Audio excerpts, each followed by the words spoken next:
Bonjour à toi et bienvenue dans le podcast Les Sentiers du Possible. Je suis Alexandra Ridou, coach certifiée et fondatrice de Randose, pour t'accompagner à cheminer vers une vie pleine de sens et d'impact.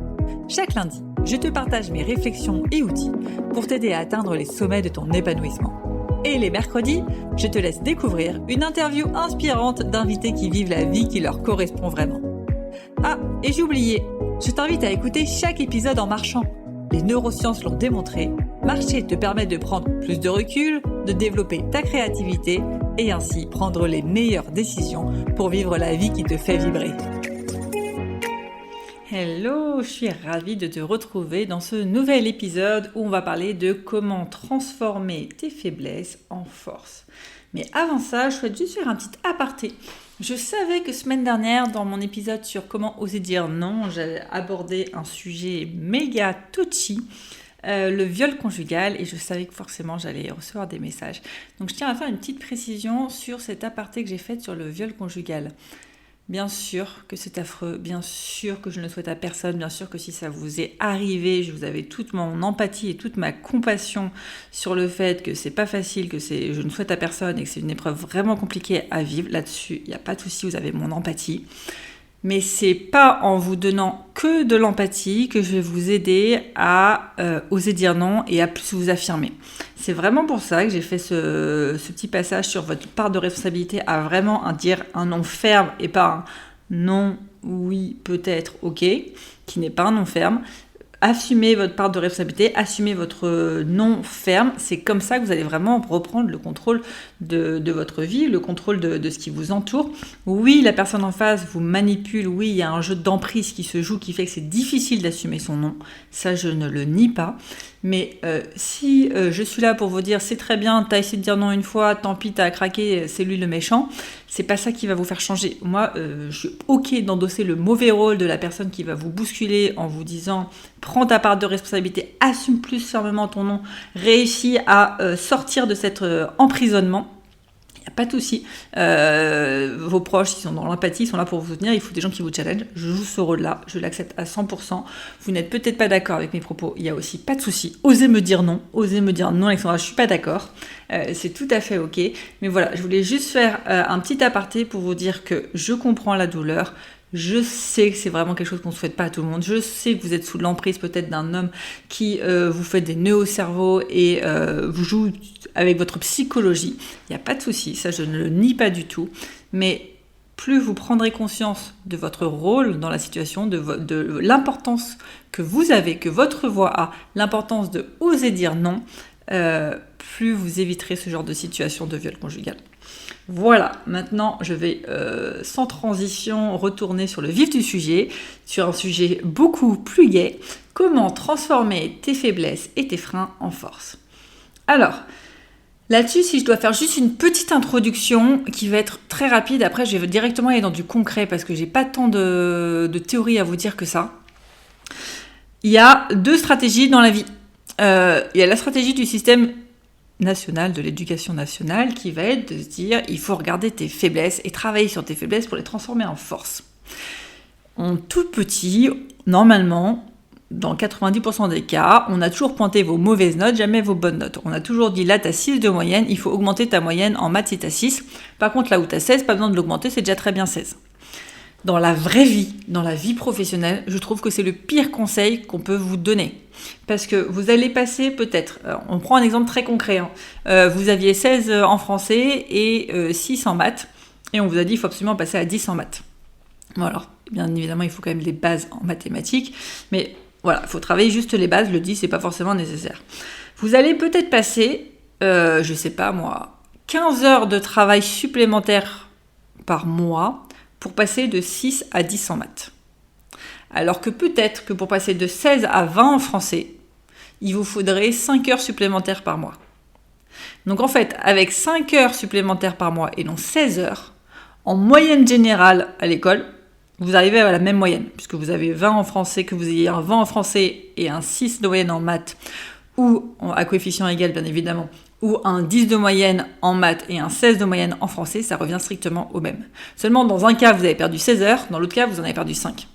Pourquoi ? Parce que c'est beaucoup plus simple de monter en compétence là où on est dans nos forces que de monter en compétence là où c'est nos faiblesses. Monter en compétence sur vos faiblesses va vous demander énormément de temps, énormément de travail. Oui, c'est possible. Et je suis d'accord avec tout ce qui est développement personnel, on peut se développer sur n'importe quelle faiblesse. Mais à un prix de l'effort, à un prix que ça vous prenne du temps. Donc, si vous êtes sur la technique un peu des flemmards de moi j'ai envie de grimper, d'être le meilleur dans quelque chose, autant être le meilleur dans quelque chose, vous êtes déjà bon et ce qui va être plus facile pour vous d'être excellent. D'où l'importance de se baser sur ses forces et donc d'essayer de monter en compétence sur ses forces et ses faiblesses, ne pas forcément essayer de monter en compétence dessus, mais de voir en quoi cette faiblesse, en quoi avoir 6 en maths est une force. Et c'est là, ce travail-là que je vous propose de faire dans ce podcast, c'est de ne pas aller transformer vos faiblesses en force en allant passer des heures et des heures à monter en compétences, mais tout simplement voir en quoi vos faiblesses ou vos freins sont en fait une force. Vous voyez encore une fois qu'une face de la pièce, celle où votre faiblesse, c'est que vos faiblesses vous apportent que du malheur, on va dire, et c'est voir en quoi vos faiblesses vous apportent du bonheur. Et pour ça, je me suis noté quelques faiblesses qui reviennent le plus souvent pour vous montrer que c'est assez simple de les transformer en force. Et c'est un exercice, une gymnastique que plus vous allez faire, plus vous allez être rapide pour dire « Ok, ça, je le vois ça comme une faiblesse. Ok, en quoi c'est une force en fait ? En quoi c'est une force que je ne sois pas compétente là-dessus ? En quoi c'est une force que j'ai ce truc-là dans ma vie ?» Donc, rentrons directement dans les exemples. Exemples que je vois le plus souvent. Ah, j'ai une grosse faiblesse, j'ai pas d'expérience, j'ai peu d'expérience. Je viens de changer de job, je viens de me lancer à mon compte, je pars de zéro. Bref, grosse faiblesse de pas avoir d'expérience. Bon, là, j'en ai déjà beaucoup parlé dans mes épisodes sur les syndromes de l'imposteur. J'ai dû refaire 1 ou 2 sur le sujet déjà. Mais en quoi ne pas avoir d'expérience est une grande force ? Il y en a plein des avantages. Premier avantage, vous avez une motivation hors norme. Quand on est nouveau dans quelque chose, parce qu'on n'a pas beaucoup d'expérience, on est super motivé, le sujet ne nous saoule pas, on ne s'ennuie pas, on est patient, on est intéressé, on est curieux, bref, niveau motivation au top, et ça c'est une grande force. Si vous êtes dans l'entrepreneuriat, vous allez avoir de la disponibilité, vous n'avez pas beaucoup d'expérience, donc normalement vous n'avez pas beaucoup de clients, donc quand vous avez des clients, vous avez tout votre temps pour eux. C'est énorme ça comme force d'être présent, pour être présent H24 pour vos clients. Ceux qui ont énormément d'expérience, ils sont très peu présents pour leurs clients. Autre force, si vous êtes dans l'entrepreneuriat, vous allez peut-être être moins cher que les autres. Ça aussi, mine de rien, c'est pour beaucoup qui n'ont pas les moyens, c'est un gros argument. Vous voyez donc que le fait de ne pas avoir beaucoup d'expérience, et c'est de la même chose d'ailleurs dans le salariat, vous êtes moins cher que quelqu'un qui a beaucoup d'expérience. Donc c'est aussi un avantage pour le RH. Le fait de ne pas avoir d'expérience peut être une grande force. Et d'ailleurs, vous le voyez chez les seniors, ceux qui ont 50 ans et plus dans le monde salarié, et qui disent « Ah, mon expérience est une faiblesse ». Et la preuve, si vous venez de commencer, ceux qui ont 50 ans, ils voient ça comme une faiblesse, pourquoi vous ne pourriez pas voir du coup votre jeune âge comme une force ? Et à l'inverse, si vous avez plus de 50 ans et que vous dites que votre âge est une faiblesse, vous pouvez aussi le transformer en force. Ok, c'est une faiblesse parce que vous coûtez cher, mais en quoi c'est une force ? Vous avez énormément d'expérience, vous avez une maturité incroyable, vous allez être engagé peut-être dans une entreprise parce que à 50 ans, on n'a plus envie de bouger tous les 2 ans d'entreprise peut-être, on est prêt à passer les 10 dernières années dans une même entreprise. Bref, c'est également énormément de force pour l'entreprise. Vous vous connaissez, donc vous savez poser vos limites, vous savez exactement ce que vous voulez, donc ça évite aux managers des problèmes de communication. Bref, votre expérience est une grande force. Donc, ça c'était pour le premier exemple, vous avez peu d'expérience. Un deuxième exemple que je vois souvent, qui va être « Ah, moi j'ai ma grosse faiblesse ou mon gros frein, c'est mes enfants. Mes enfants m'empêchent de faire ci, mes enfants m'empêchent de faire ça, etc. etc. » Ok. Comment vos enfants peuvent devenir votre plus grande force ? Vos enfants, c'est peut-être ce qui va vous motiver à changer de job pour devenir un exemple pour eux. Vos enfants, c'est peut-être ce qui va... Moi, mes enfants, je sais qu'ils me développent à puissance 10 000. C'est eux qui me forcent à travailler sur moi. C'est-à-dire que dès qu'il y a un truc qui me saoule parce que mes enfants le font ou le font pas, je vais me dire, ok, en quoi ça me touche ? Où est-ce que ça me renvoie ? Et je vais travailler sur moi. Je vois qu'avoir des enfants, c'est une grande force en termes de développement personnel. Quand je me suis lancée, j'aurais pu voir mes enfants comme un énorme frein parce que du coup, j'ai pas tout mon temps pour travailler. En vrai, je sais que si j'avais pas mes enfants qui me disaient à 17h, il faut aller les chercher et on travaille pas avant 9h, et on dort le soir parce que les nuits, elles sont pas là, j'aurais peut-être fini en burn-out parce que je suis une grosse bosseuse et que j'aurais jamais réussi à poser mes limites s'il n'y avait pas mes enfants pour poser mes limites. Donc, allez regarder en quoi vos enfants peuvent être une force si vous trouvez que vos enfants sont un peu votre frein dans votre vie. Autre point qui revient souvent, ça va avec les enfants ou avec d'autres contraintes, c'est ah mais moi j'ai une grosse faiblesse par rapport aux autres, j'ai pas le temps. Moi j'ai une grosse faiblesse par rapport à mes potes qui n'ont pas d'enfants, j'ai pas le temps donc je peux pas faire du sport. Moi j'ai une grosse faiblesse dans l'entrepreneuriat, j'ai moins de temps parce que j'ai des enfants, bref, cette excuse de j'ai pas le temps. En quoi ne pas avoir le temps en fait finalement est votre plus grande force. Ne pas avoir le temps, par exemple, c'est ce qui va vous permettre de mieux prioriser vos tâches. C'est ce qui va vous permettre d'arrêter de faire des choses inutiles. C'est ce qui va vous permettre d'aller droit au but, d'être mieux organisé. Bref, ça vous permet plein de choses de ne pas avoir le temps. Donc voyez-le comme une force.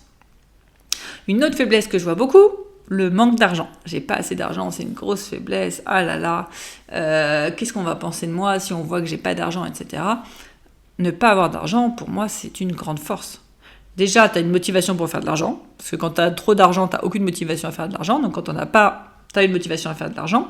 Quand tu n'as pas beaucoup d'argent, tu arrêtes de faire des achats débiles qui ne servent à rien, compulsifs et qui ne te servent strictement à rien, et tu vas vraiment à l'essentiel aussi. Tu vas t'acheter les choses qui sont essentielles, et du coup même, on pourrait dire pour la planète. Ne pas avoir d'argent, finalement, c'est le plus grand bénéfice que tu peux avoir, c'est une grande force pour la planète. Ça t'évite de faire des achats inutiles. Tu fais mieux tes achats, peut-être que du coup tu t'y connais mieux sur certaines choses, parce que vu que tu n'as pas d'argent, tu fais des études de marché avant d'acheter les choses. Donc ça aussi plein d'avantages de ne pas avoir d'argent, et ça peut être vécu comme une grande force, au lieu de vivre ça au quotidien comme un poids, et oh là là, par rapport aux autres, j'ai pas assez d'argent, etc. Vois ça comme une grande force. Autre cas concret que je vois souvent, le parcours en zigzag. J'ai changé 36 fois de voie, ça va pas du tout, c'est ma grosse faiblesse, je suis pas stable, etc. Ok, ça tu peux te raconter cette histoire. Mais en quoi c'est une grande force de pas être stable ? Moi je vois une énorme force dans le fait de pas être stable. Tu sors régulièrement de ta zone de confort. Tu as une capacité à rebondir énorme. Tu as vu plein de choses, tu as touché à plein de choses, tu t'es découvert, tu en as appris plus sur toi. Je peux que souhaiter, moi, à tout le monde d'avoir un parcours en zigzag et de passer son temps à rebondir. En termes de connaissance de soi, en termes de développement personnel, c'est énorme. Vois ça comme une grande force et affirme-le comme une grande force, que ce soit pour un poste salarial ou que ce soit pour des clients en entrepreneuriat. Assume ton parcours en zigzag. Montre-leur à quel point c'est ta plus grande force, c'est ton parcours en zigzag. C'est le fait d'avoir rebondi 36 000 fois. De la même manière, les échecs montrent en quoi c'est une grande force d'avoir échoué. Repartir de zéro et remonter la pente, c'est énorme. Avoir fait une dépression et avoir réussi à sortir de la dépression, mais il y en a beaucoup qui n'y arrivent pas, qui sont toujours sous antidépresseurs et qui sont toujours au bout de 6 ans, au bout de leur vie. Ou avoir divorcé, il y en a plein qui s'en remettent pas. Montre en quoi tous ces trucs pour lesquels tu te juges comme des échecs sont en fait une grande force, soit pour le monde de l'entreprise ou le monde d'entrepreneuriat. Et vraiment, si tu es dans l'entrepreneuriat, encore plus, parce que tu vas vendre à des clients qui vont acheter pour qui tu es. Et plus tu renverras cette image authentique de la personne qui a vécu des échecs, qui a rebondi, qui s'est relevé systématiquement, plus tu seras inspirant, plus les gens viendront à toi. Donc n'aie pas peur de tes échecs, assume-les. Ta première année, tu as fait 0 € de chiffre d'affaires, assume-la. Tu verras que tu seras beaucoup plus inspirant que si tu mens ou si tu dis rien du tout. Parce que si tu dis rien, tu vas être fade, tu vas être comme ChatGPT finalement, et on va se dire son contenu, il transpire pas. On voit pas qui est la personne derrière. Donc assume vraiment tes échecs et transforme-les en force. Dans les faiblesses que tu vois peut-être, tu as peut-être des faiblesses sur ton physique, des faiblesses sur des choses anodines. Je sais que moi, longtemps, j'ai cru que parler vite et ne pas trop articuler était une grosse faiblesse.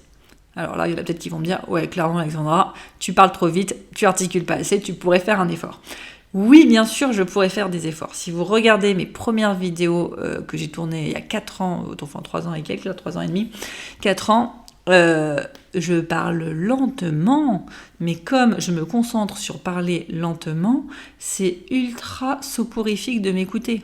Parce que je n'arrive à mettre du dynamisme et à mettre, on va dire, le feu qui est en moi qu'en parlant vite. Il y a des gens, ils arrivent à transmettre de l'énergie en parlant lentement. Tant mieux pour eux. Moi, quand je parle lentement, j'ai tellement besoin de me concentrer sur parler lentement et sur articuler que finalement, c'est pas mon cœur qui parle. Mon cœur, il est contraint à ma petite voix qui dit parle plus lentement. Et mon discours, mais il est ennuyeux. L'exemple, si vous avez vu mon TEDx, honnêtement, mon TEDx, mais moi, je m'endors devant. Le contenu était pourtant très bien, mais alors, on m'avait dit de parler lentement. moi je m'ennuie puissance 10 000 quand je m'écoute parler. J'ai envie de dire, Alexandra, active là, qu'est-ce que tu veux me dire ? Et pourtant, ce TEDx-là, il y a des gens chez qui ça va résonner le fait que j'ai parlé lentement. Donc, encore une fois, travailler sur ses faiblesses, ça peut marcher. On pourrait dire, bah oui, mais Alexandra, t'as peut-être touché beaucoup de monde, beaucoup plus de monde, parce que du coup, tu parlais lentement, du coup, les gens te comprenaient mieux, t'articulais, tu laissais le temps de réflexion, t'allais pas trop vite. Ok, donc peut-être, j'avoue que j'ai attiré plus de monde avec ce TEDx que si j'avais parlé vite et que j'avais pas articulé. Mais en même temps, j'ai attiré du monde qui me correspond pas forcément. Parce que ces efforts-là, je vais pas être capable de les tenir H24. Quand j'ai mes clients en coaching, si à chaque fois je dois réfléchir à parler lentement, articuler, je sors de là, je suis plus capable de leur dire quoi que ce soit parce que je suis trop focus sur articuler et parler moins vite. Donc, cette faiblesse-là, et à un moment donné, j'ai dit, mais Alexandra, arrête de la travailler. Clairement, ça te dessert plus qu'autre chose. Utilise-la plutôt comme force. Quelle est ma force derrière le fait de parler vite et pas articuler ? Bon, alors pas articuler, il n'y en a pas trop, à part qu'au moins je me dis, vous réécoutez peut-être, mais quand vous regardez mes vidéos, vous les écoutez peut-être en x3, 3 fois d'affilée pour être sûr de bien avoir tout compris, et du coup l'algorithme il aime bien ça. Ça peut peut-être être ça la force, mais sinon le fait de parler vite, je sais que au moins ma grande force c'est que mon discours est dynamique et que j'attire des gens dynamiques. Parce que de la même manière, quand j'ai quelqu'un qui parle très lentement en face de moi, j'ai beaucoup de mal à m'accrocher. Donc ça me permet d'avoir des clients auxquels j'ai pas besoin de faire d'efforts pour m'accrocher. Alors ils parlent pas aussi vite que moi, mes clients, clairement, je pense que j'ai un sacré level, mais ils parlent à une vitesse raisonnée et ils sont capables de me suivre. C'est tout ce que je leur demande. Voilà pour cet épisode de podcast. Je crois pas que j'ai grand chose à rajouter. Vraiment, je t'invite à faire le tour de tout ce que tu juges des faiblesses dans ta vie, tout ce qui te freine selon toi pour développer ton activité, pour avoir tel poste de salarié, pour avoir tel truc dans ta vie, et te dire, ok, en quoi finalement, ça, je peux le transformer en force pour justement atteindre mes objectifs. Et pas en montant en compétence dessus, même si c'est, encore une fois, si n'importe quoi, t'es nul en marketing et tu es entrepreneur, à un moment donné, il va quand même falloir monter un minimum en compétences. Mais tu peux l'utiliser en force aussi, parce que tu peux avoir un anti-marketing qui marche très bien. Mais il te faut un minimum de base. C'est comme je reprends les maths.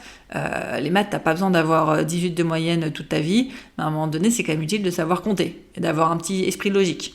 Et le minimum vital pour atteindre tes objectifs, mais ne t'amuse pas à essayer de devenir excellent dans un truc où tu sens que c'est pas pour toi, c'est pas ta zone de génie.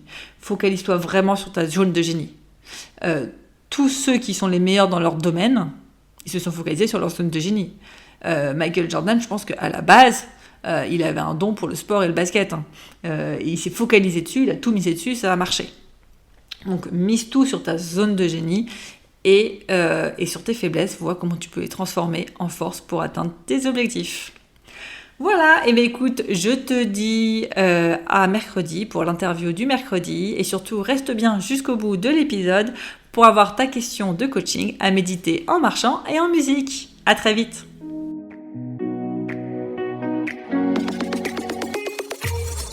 Avant de te plonger dans la question de coaching du jour, pense à rejoindre la plateforme d'exercice en ligne du podcast pour y retrouver les notes d'épisode, les questions de coaching et l'action à réaliser pour cheminer pas à pas vers une vie pleine de sens et d'impact. Le lien est en description de l'épisode. Et bien évidemment, si tu as aimé cet épisode et le concept du podcast, tu peux me le faire savoir en me laissant une belle note ou un joli commentaire sur la plateforme de ton choix. Tu peux aussi partager le podcast à une personne qui peut en avoir besoin. Et c'est parti pour tes 2 minutes de coaching et on se retrouve très vite dans le prochain épisode. Bye bye! Et c'est parti pour ta question de coaching à méditer en musique et en marchant. Et aujourd'hui, je te pose cette question.